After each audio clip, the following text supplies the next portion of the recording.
The main budget expenditure has been revised upward since the 2019 budget review, and this is mainly due to the additional support for Eskom.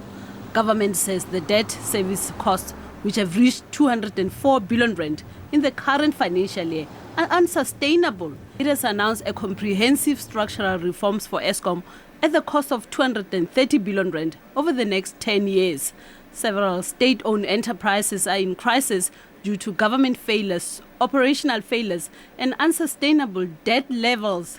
And going forward, state-owned entities will be given loans and not equity injection.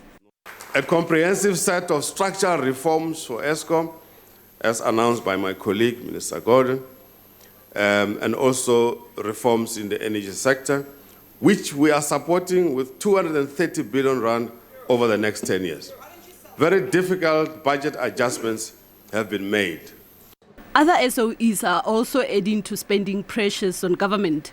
Funding for SAA, South African Express, SABC and Denel amounts to 10.8 billion rand this financial year. SAA is unable to repay its outstanding government guarantee debt of 9.2 billion rand.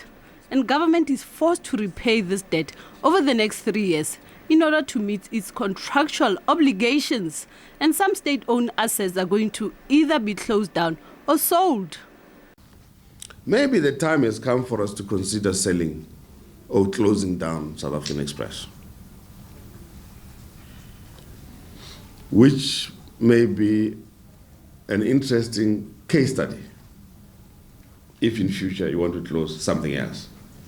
The economy is expected to grow by just 0.5% this year, and economic reforms are required to raise GDP growth.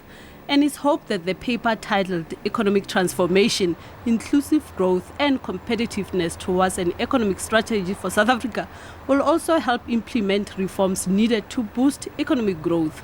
It's aimed at strengthening road and rail, boost exports, lower the cost of doing business and create jobs. Minister Mboweni says inefficient and weak investment spending by Eskom and other SOEs has had a negative impact on economic growth and productivity.